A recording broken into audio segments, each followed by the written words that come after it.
One of the things that I think about is what's the alternative? I reflect on the number of times that, I have failed or my what I've chosen, quote unquote, chosen in life and what my life actually looks like today. And I think about it and I think, was there ever a choice with anything that I did? Was there actually, when you think about it in reverse and you sort of reflect on the different things that have happened to you, I'm not convinced that we actually choose a lot of stuff. I think that there's far more,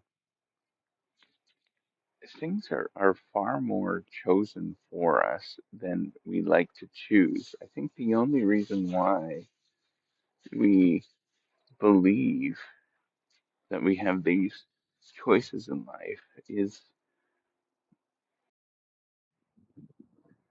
I think about like any moment that I've had, and I think, would I have done it differently? Would I have chose differently? And most of the time, these sort of big, definitive moments, I think no. And then I think, is that really even a choice? Do we actually decide on stuff? And, the truth is, I'm not convinced with any of it.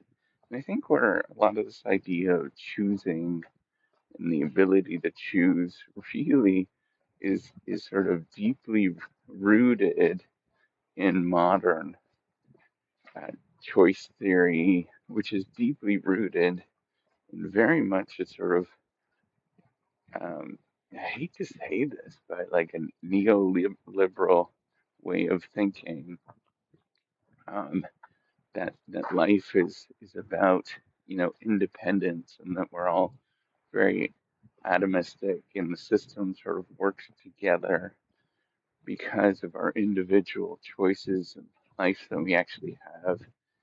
And I'm not being, sort of Marxist or, you know, um, pre-enlightenment kind of thinking, not in any sort of way, but I'm just reflecting on, depending on what you choose or how you think about things, um, there's a strong, you can make a very strong case for the fact that we don't actually have a lot of choice in our life.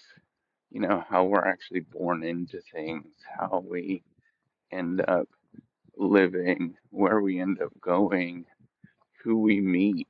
And you look it up, and all of those sort of major life decisions that we make are almost they're kind of predetermined for us, right? Like who you meet is almost always somebody that's very close to you, and that you end up marrying somebody that lives within a matter. I don't know what the statistic is, like 10 kilometers. It's, essentially like 80%. I don't know what it is. You could look it up. But very significant number. Um, and you could sort of checkbox all these things. You're likely to be your, um, you're likely to be your parents' profession. So that was a moment where I was very different, but I also had not necessarily parents, but figureheads along the way. And I think about there was a moment where I could have chose, and that was, becoming an academic or not. But the only reason I stayed with it, and I think about it, was that actually a choice? Was I had um, good, first of all, a couple of good mentors to think about things, but also, which really I don't know if that was a choice. And then I think about like I just random, by chance, by luck, I had two papers that went to very good editors. And they weren't sort of good in the sense that, that they did a lot, but they were very developmental, um, in the sense that they gave me a lot of leeway to do things that were different, very different in terms of what was going on in the literature, which I look now and most of my stuff is very different. Most of the stuff I do get a tremendous amount of rejection on because other people don't do that. So if I didn't have that by luck, the whole system is very lucky. There's a lot of chance. If I didn't have those two reviewers or those two editors, I would have left because I wouldn't have gotten that job. And, I just would have left. So all of that was very much by chance of where I ended up and how things actually played out. And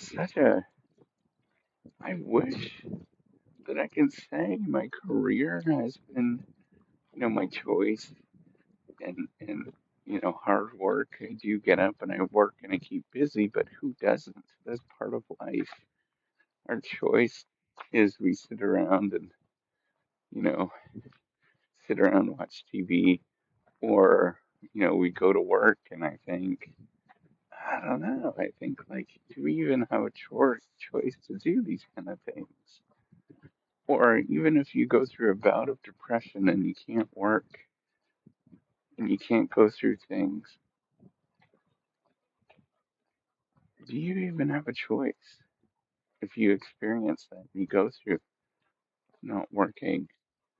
I mean, I think about all of these things, right? Like, there is, I'm very unconvinced that we have these major choices, and yet it's the framework that we actually make. And it's a framework that we actually use. Most of us sort of believe this. Many of us believe this. Um, Many of us use this. This is the sort of modern architecture of most sort of academic literature. It's a sort of decision theory. But is any of that actually plausible? And if you had asked me years ago when I was in graduate school, I probably would have said, yeah, it's quite plausible. But today, I don't think I think that anymore. I don't think we actually do these choices. I'm just unconvinced. So, what can you do given that there are very little choices, very little sort of alternatives that you can choose from in our life? And I think that this is something that I've been reflecting on a lot, is learning how to be content with who you are, learning how to know that you're good enough. You don't have to change a lot of stuff. And in fact, the change that you're going to experience can happen, but it's not going to happen in a matter of weeks, but it's going to happen in a matter of decades. It's thinking about how you can smile more and stress less in a given moment, and reminding yourself, like, it's really not a big deal in any given moment because it's not going to change that much. There's so much sort of little choices that you actually have, and the only thing that you can change in your mind is your perspective on what is going on. You can either think like, hey, I can make all these strategic choices and you'll be able to get to someplace that much more quicker, and there will be this end result that will be miraculous, which will never happen. Or you can sit there and say, wait a minute, why am I worried about this?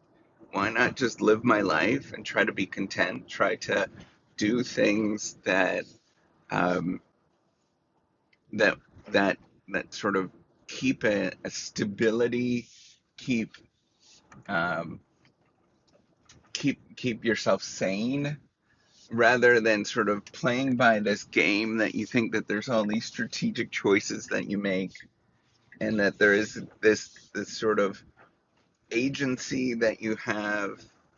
In fact, just be content working towards something, putting in, just keeping busy and puttering around and using that terminology rather than thinking about how you can strategically maneuver your way to some place. I mean, I think like having all of these different ideas playing in your head where you're more about living in the moment, more about centering yourself. And I know all of this stuff is so cliche and so stupid. I hear it. Um, I know all of that. Just, but it's the truth. Like it is. You're not going to change that dramatically in the very short term. That choices will make all this big difference, and you can sort of choose your way to do good things. It's not the way it happens. It's There's very little choice that you actually have, very little, but your choice that you actually have is to try to just live a good life given with what you have and the constraints that you have, rather than thinking about how you can strategize your way to something. I am doubtful with a lot of the strategic sort of findings and stuff that we actually have. Very doubtful, very skeptical. But I do know that trying to live a content, happy, friendly, open life matters to me. The strategery stuff you can't change very quickly.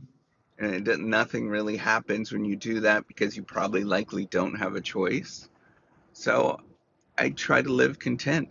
I try to focus on this life is rather short, and why not just be happy with who I am and work on being